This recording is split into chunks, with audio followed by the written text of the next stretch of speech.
Alors, les psychologues, justement, on en parlait à l'instant en plateau. Ils ont manifesté aujourd'hui devant le ministère de la Santé pour contester notamment le remboursement de séances psy. On va y revenir plus particulièrement. L'annonce a été faite par Emmanuel Macron il y a plusieurs semaines dans le cadre des assises de la santé mentale. On va en parler avec notre invitée. Bonsoir Camille Morik-Faedi. Bonsoir. Vous êtes la cofondatrice du mouvement Manifeste Psy. Alors, pourquoi est-ce que les psys refusent-ils le remboursement par l'État ? Alors en fait, les psychologues ne refusent pas le remboursement. On est favorable au remboursement, mais pas n'importe comment. En fait, on refuse et on boycotte le dispositif prévu et annoncé par Emmanuel Macron et Olivier Véran, parce que ce dispositif est maltraitant pour les patients et pour les professionnels. Mais pourquoi ? Parce qu'aujourd'hui, quand on comprend bien, ça veut dire qu'on veut aller voir un psychologue, il nous suffit d'une ordonnance, on va voir un psychologue, on se fait rembourser à hauteur de 30 à 40 euros. Pourquoi est-ce que vous nous dites que ça, c'est maltraitant pour un patient ? Parce qu'en fait, c'est pas ça. C'est un peu de la publicité mensongère. En fait, c'est de la poudre aux yeux. C'est vraiment des annonces pour faire plaisir au public. Et on peut comprendre que si on entend ça, en fait, en tant que potentiel patient, on soit tenté, on se dise c'est super en fait. Mais en fait, c'est pas ça du tout. Il y a les petites lignes en bas du contrat qui sont pas lues et qui ne sont pas connues et qui montrent la vérité. Voilà, la vérité en fait c'est que quasiment personne va pouvoir accéder en fait à ce dispositif. Il faut uniquement avoir des troubles anxieux ou dépressifs d'intensité légère à modérée. C'est-à-dire que si vous êtes victime de harcèlement, victime de violences familiales, si vous souffrez en fait de troubles jugés sévères, c'est-à-dire avec vraiment des symptômes, avec des grosses problématiques. Si vous êtes une victime de violences conjugales, si vraiment vous avez des troubles très particuliers et très complexes et sévères, vous ne rentrez pas du coup dans le dispositif. Aussi, on dit il suffit juste d'aller chez son médecin. C'est pas ça en fait. Déjà, les psychologues, c'est pas une profession médicale. On n'est pas des paramédicaux, on n'est pas une profession médicale. La psychothérapie n'est pas un acte médical.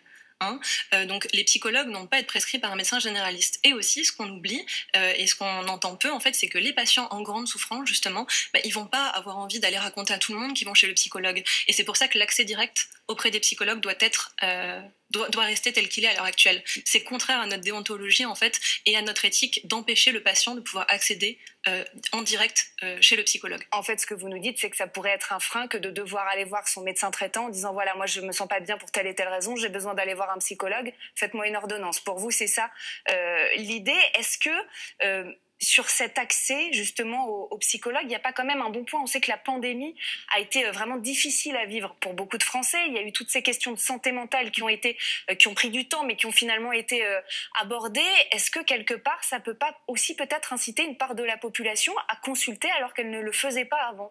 Mais en fait, cette part de la population qui va donc souffrir de troubles légers, modérés et qui souhaite consulter un psychologue en étant remboursé, en fait, ils vont se heurter à la réalité du terrain, c'est-à-dire qu'il n'y aura aucun psychologue conventionné, il n'y en aura pas. Pourquoi ? Parce qu'en fait, cette mesure, elle est tellement maltraitante aussi pour les professionnels que les psychologues au libéral, en fait, ils ne peuvent pas absorber les besoins des services publics. C'est-à-dire que des consultations gratuites, ça existe à l'heure actuelle. Il y a les CMP pour ça. Et en fait, le secteur public est complètement laissé à l'abandon.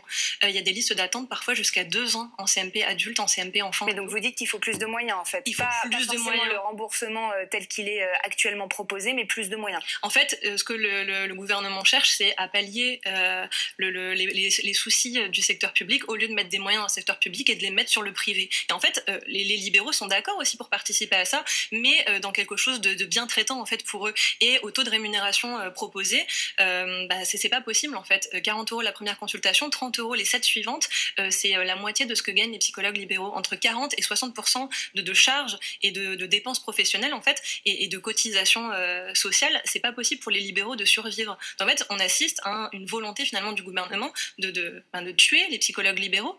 C'est pas possible en fait pour les libéraux de vivre à ce tarif et à ce taux de rémunération. Merci beaucoup Camille Morik-Faedi d'avoir accepté de répondre à nos questions. Merci. 18-20 de France Info. On va évoquer à présent Emmanuel Macron et son envie de donner plus de pouvoir aux élus locaux. C'était aujourd'hui, il veut créer de nouveaux postes